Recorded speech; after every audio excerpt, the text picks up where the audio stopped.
question is for could be for everyone. Within each of your training programs, are there specific initiatives wherein you could bring on the private sector early on through action-based learning projects, so that when the students come out of your programs, they would be picked up by those private sector players right away? So we could call these like mini internships. Short answer. So one of our biggest engagements to date is with Shoppers Stop, and effectively we operate what we call now a hire, train, deploy model. So we've designed a program specifically for Shoppers Stop retail program. We take the learners in, we train them over a period of 10 days for the program and place them in work. During that period even, they are spending some time on the shop floor. So it's a completely employer-led training engagement with a very, very successful retention rate as a result.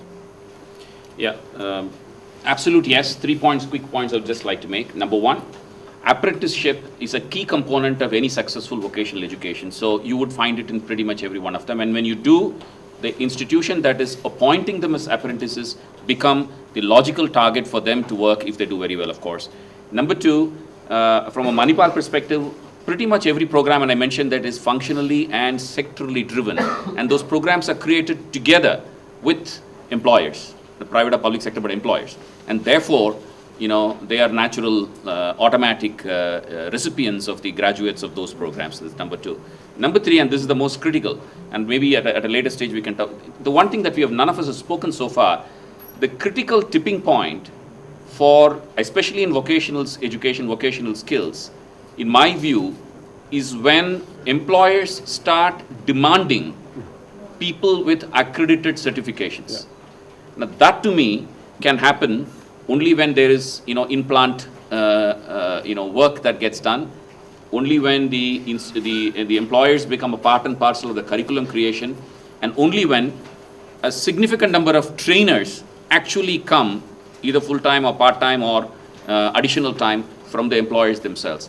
That's when the two ecosystems will coalesce, which is not happening today to the extent that it ought to. And I think NSDC would be, would have much more data than this. That's what they're working on. Sector Skills Council. There are many things that are happening. When that happens, and the question that you asked relating to apprenticeship is a key component of that. Can I add? Sorry. No. Well, I just want to completely endorse what Anand has said. I mean, City and Guilds are fortunate in the UK to have got to a point in scale and brand recognition that you can place as an employer an advert in the paper that says City and Guilds Level 2 plumber required. And essentially that certification itself becomes the criteria on which you'll hire that individual. That's the ultimate in branding. It's the ultimate in branding. It's also the ultimate in efficiency in terms of the recruitment for the employer. But just to add, on the apprenticeship program, I completely agree, Anand. The big challenge in India is the trainer, the lack of trained trainers.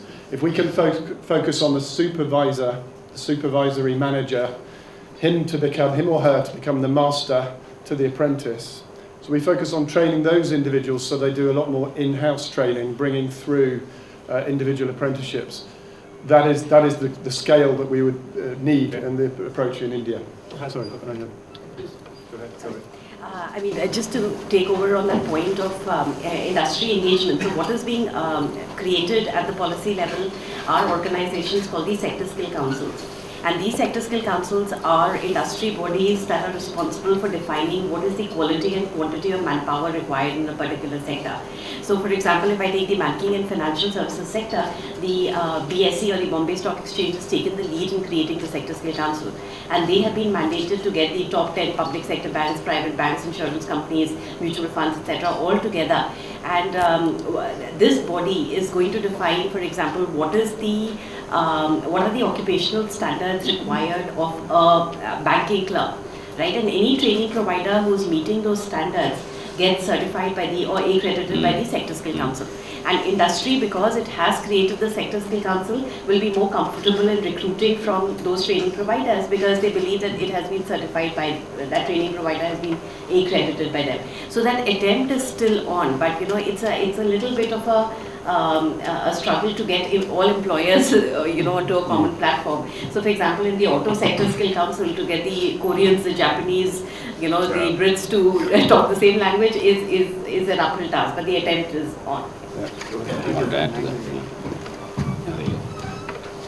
See, vocational education is not, it is a necessarily outcome-based education, outcome-based curriculum, and necessarily should be action-oriented. It is not a choice, because the results are very clear compared to formal education. Absolutely. So I think all my colleagues and all the my colleagues here they agree that it is not a choice. That means it should be action-oriented and it should be outcome-based. So that way, 100% of the either they should be employed or self-employed. That way, and we are.